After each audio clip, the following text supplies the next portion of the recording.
자, 우리 드림 친구들 반갑습니다. 김나단 전도사입니다. 천안은 날씨가 좋고 화창하고 별일이 크게 없어요. 그리고 천안에서도 우리 친구들이 꽤 모여서 예배도 같이 드리고 있고, 우리 수원에 있는 우리 드림 친구들과 같이 이렇게 예배하고 싶은 기대에 많이 부풀어져 있습니다. 언젠가 코로나가 조금 안정화되면 우리 수원에 있는 친구들과 같이 한번 예배 드릴 수 있는 기회가 있으면 참 좋을 것 같다는 생각을 해봐요. 오늘은 바울의 2차 선교에 대한 이야기를 한번 해보려고 해요. 바울은 저번 주에 우리가 바울의 1차 선교에 대한 얘기를 한번 해봤었는데, 바울의 2차 전도 여행 어떤 일이 있었을까요? 꽤 굵직굵직한 사건들 중심으로 한번 얘기를 해볼 건데, 그 전에 예배 준비는 잘 했는지 우리 한번 체크를 해봐야겠죠. 자, 성경책 있나요? 옷은 잠옷 차림 아니죠? 그래서 예배를 드리는데 조금은 예배 드리는 복장은 좀 갖춰야 되겠죠. 그리고 마음가짐, 기도는 좀 해봤을까요? 기도하고 지금 영상을 보고 있을까요? 또는 마음에 예배 드릴 준비가 되어 있나요? 우리 친구들, 오늘 있을 예배를 좀 사모하는 마음으로 찬양을 드리고 말씀을 한번 들어보는 시간을 가져보도록 할게요. 자, 그럼 오늘 예배 속으로 우리 다 같이 한번 따라와, 전도사님을 따라와 보겠습니까? 따라오세요. 나는 전능하신 아버지 하나님 천지의 창조주를 믿습니다. 나는 그의 유일하신 아들 우리 주 예수 그리스도를 믿습니다. 그는 성령으로 잉태되어 동정녀 마리아에게서 나시고 본디오 빌라도에게 고난을 받아 십자가에 못 박혀 죽으시고 장사된 지 사흘 만에 죽은 자 가운데서 다시 살아나셨으며 하늘에 오르시어 전능하신 아버지 하나님 우편에 앉아 계시다가 거기로부터 살아있는 자와 죽은 자를 심판하러 오십니다.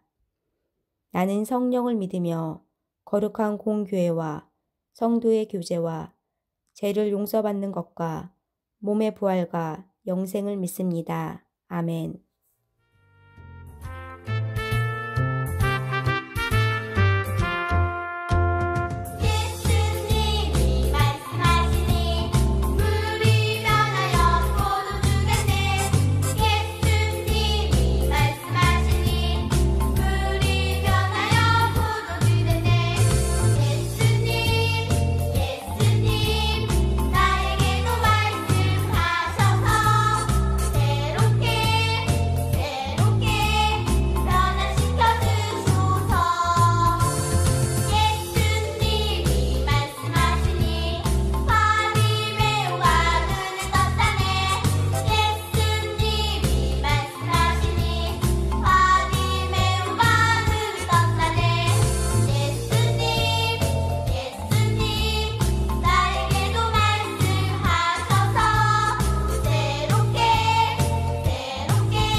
되신 우리 주 항상 인도하시고 푸른 풀밭 좋은 곳에서 우리 먹여주소서. 선한 목자 구세주여 항상 인도하소서. 선한 목자 구세주여 항상 인도하소서. 양의 문이 되신 예수여 우릴 영접하시고 길을 잃은 양의 무리를 항상 인도하소서. 선한 목자 구세주여 기도 들어주소서. 선한 목자 구세주여 기도 들어주소서.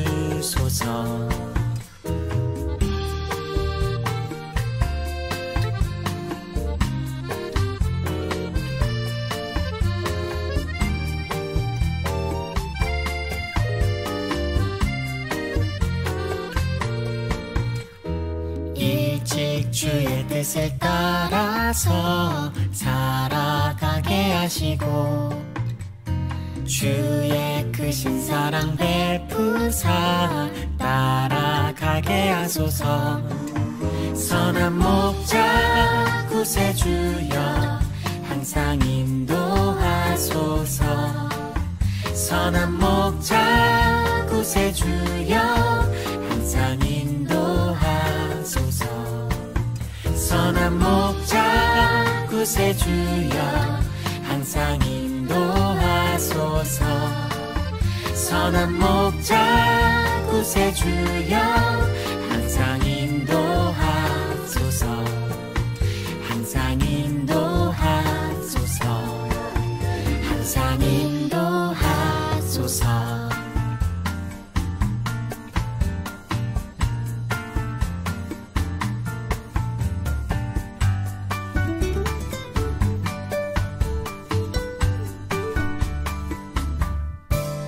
주는 나의 목자이시니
하나님, 저희를 이 예배의 자리로 나오게 해주셔서 감사합니다. 한 주간 하나님과 이웃을 사랑하게 해주세요. 지금 코로나가 확산되어 학교에서 친구들이 많이 못 나오고 있습니다. 고통받는 사람들을 고쳐주시고 품어주세요. 이 시간도 행복한 시간이 되게 해주세요. 오늘 말씀을 전하시는 전도사님을 축복해 주시고 하나님께서 기뻐하시는 예배가 되게 해주세요. 그리고 저희의 마음이 악에 끌려가지 않도록 도와주세요. 예수님의 이름으로 기도드립니다. 아멘. 오늘 하나님께서 우리에게 주신 말씀은 사도행전 17장 22절부터 31절까지 말씀입니다. 바울이 아레오바고 가운데 서서 말하되 아덴 사람들아 너희를 보니 범사에 종교심이 많도다. 내가 두루 다니며 너희가 위하는 것들을 보다가 알지 못하는 신에게라고 새긴 단도 보았으니 그런즉 너희가 알지 못하고 위하는 그것을 내가 너희에게 알게 하리라. 우주와 그 가운데 있는 만물을 지으신 하나님께서는 천지의 주제시니 손으로 지은 전에 계시지 아니하고 또 무엇이 부족한 것처럼 사람의 손으로 섬김을 받으시는 것이 아니니 이는 만민에게 생명과 호흡과 만물을 친히 주시는 이심이라. 인류의 모든 족속을 한 혈통으로 만드사 온 땅에 살게 하시고 그들의 연대를 정하시며 거주의 경계를 한정하셨으니 이는 사람으로 혹 하나님을 더듬어 찾아 발견하게 하려 하심이로되 그는 우리 각 사람에게서 멀리 계시지 아니하도다. 우리가 그를 힘입어 살며 기동하며 존재하느니라. 너희 시인 중 어떤 사람들의 말과 같이 우리가 그의 소생이라니 이와 같이 하나님의 소생이 되었은즉 하나님을 금이나 은이나 돌에다 사람의 기술과 고안으로 새긴 것들과 같이 여길 것이 아니니라. 알지 못하던 시대에는 하나님이 간과하셨거니와 이제는 어디든지 사람에게 다 명하사 회개하라 하셨으니 이는 정하신 사람으로 하여금 천하를 공의로 심판할 날을 작정하시고 이에 그를 죽은 자 가운데서 다시 살리신 것으로 모든 사람에게 믿을 만한 증거를 주셨음이라 아니라. 아멘.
Paul had been traveling from place to place, sharing the gospel. When Paul got to Athens, he was upset by what he saw. The people there did not worship the one true God. Instead, they worshiped many idols. Paul talked with the people who lived in Athens and told them the good news about Jesus and the resurrection. The men asked Paul to explain what he was talking about, so Paul met with them and said, "Men of Athens, I can see that you are very religious. I saw in your city an altar that said, 'To an unknown God.' You worship a God that you do not know. This is the God I want to tell you about." So Paul told the people about the one true God. He explained that God made everything and that he is bigger than man-made temples. God is not like the idols in Athens. He is not made of gold, silver, or stone. God does not need anything, and he is not far away.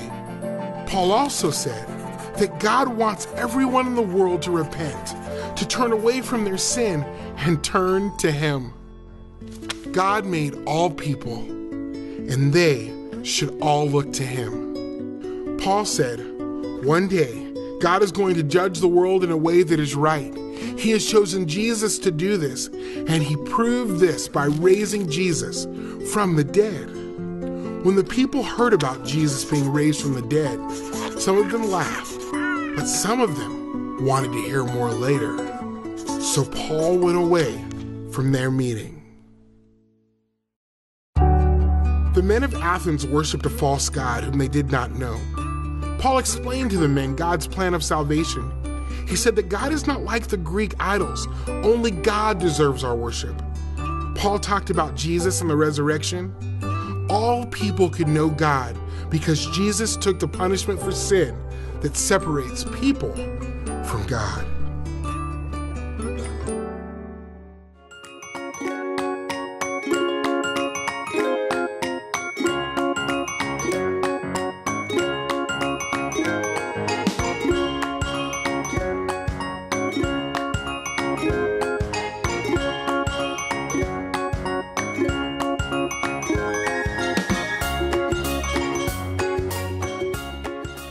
바울의 2차 전도 여행에서는 크게 한 2가지 정도를 얘기를 해보고 싶긴 한데, 그래도 전도 여행이 어떻게 지나갔는지는 짧게 간단하게 한번 얘기를 해보면 좋겠죠.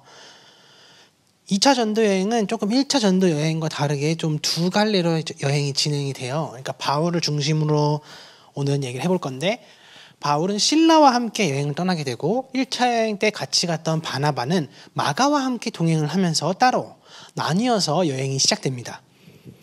바울은 실라와 함께 이제 전도 여행, 그 전에 있었던 전도 여행 때 들렸던 도시들을 다시 방문해서 그 교회가 잘 지내고 있는지 한번 확인하고자 하는 게 이 전도 여행의 목적이었어요.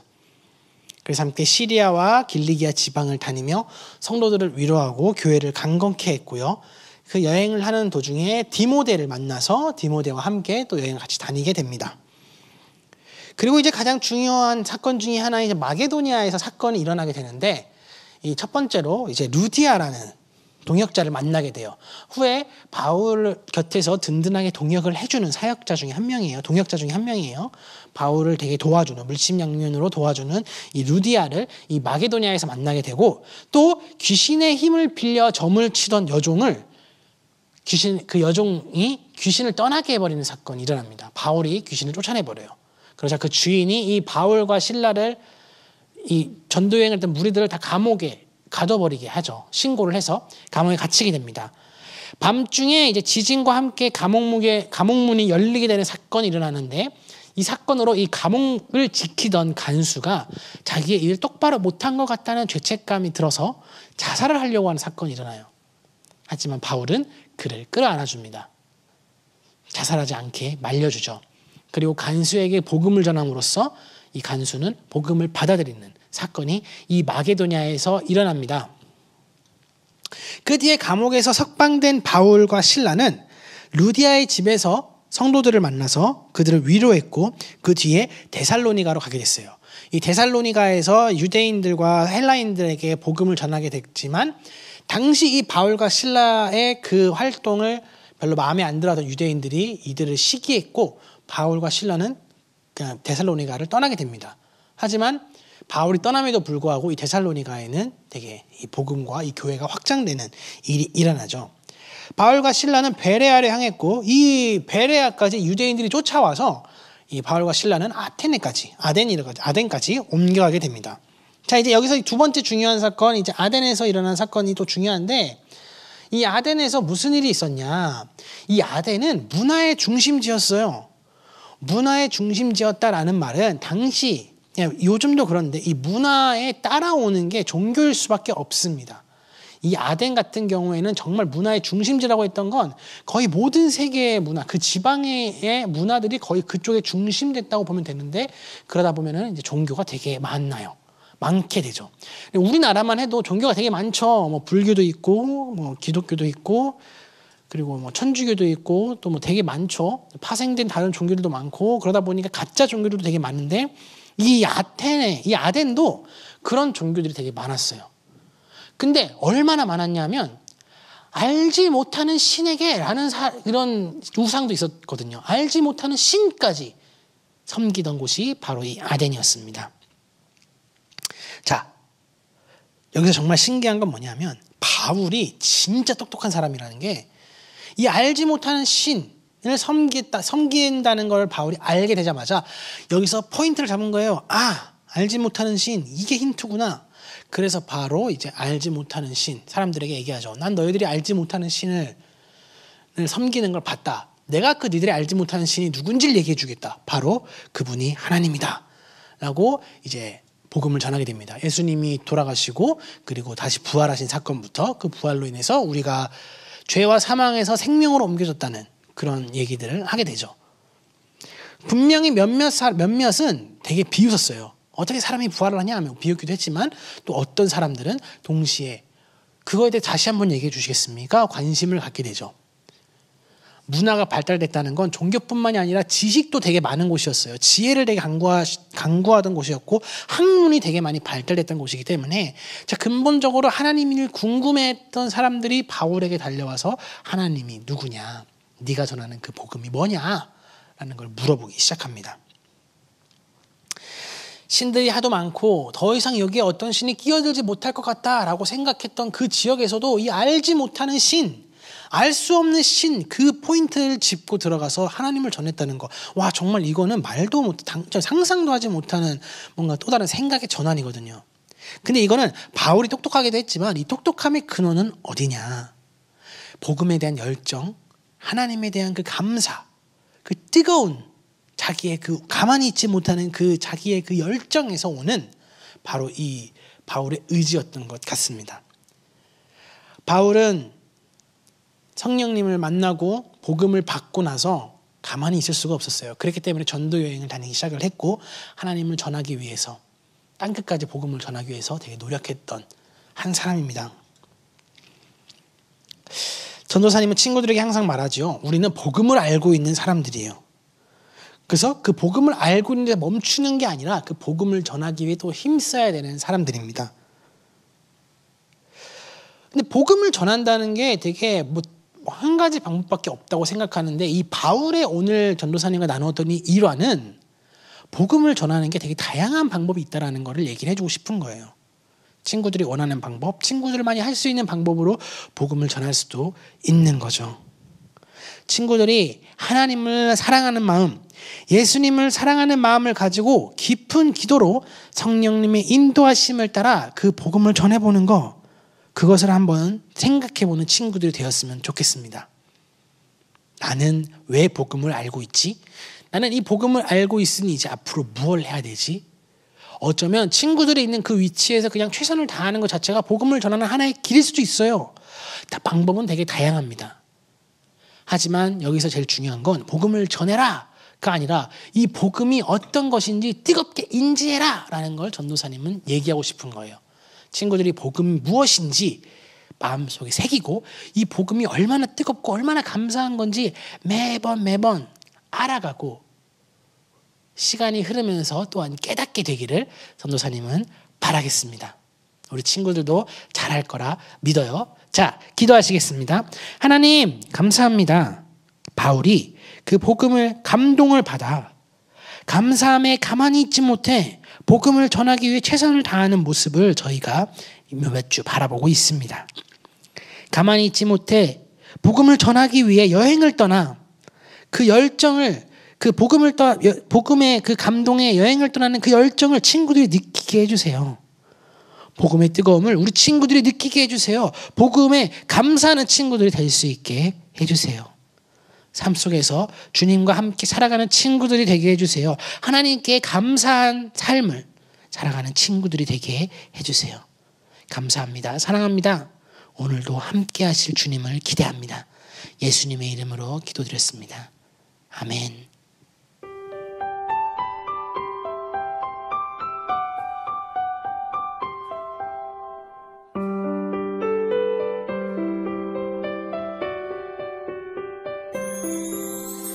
내게 가장 귀한 복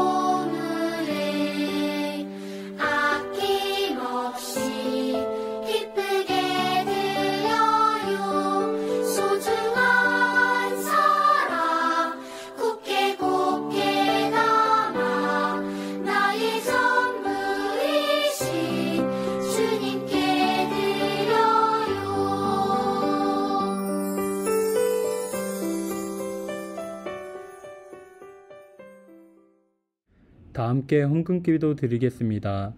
사랑이 많으신 하나님, 오늘 친구들 아테네에서 복음을 전하는 바울의 성경 말씀을 들었습니다. 우리도 삶에서 하나님을 알지 못하는 사람들에게 하나님을 전하고 예수님처럼 사랑을 전하는 친구들 되도록 도와주세요. 우리 친구들 하나님 앞에 헌금을 드립니다. 우리 친구들의 믿음을 칭찬해 주시고 도움이 필요한 사람들에게 또 하나님의 나라가 세워지는 곳에 사용되도록 도와주세요. 주님 사랑합니다. 이 모든 말씀 예수님의 이름으로 기도합니다. 아멘. 하늘에 계신 우리 아버지, 아버지의 이름을 거룩하게 하시며 아버지의 나라가 오게 하시며 아버지의 뜻이 하늘에서와 같이 땅에서도 이루어지게 하소서. 오늘 우리에게 일용할 양식을 주시고 우리가 우리에게 잘못한 사람을 용서하여 준 것 같이 우리 죄를 용서하여 주시고 우리를 시험에 빠지지 않게 하시고 악에서 구하소서. 나라와 권능과 영광이 영원히 아버지의 것입니다. 아멘.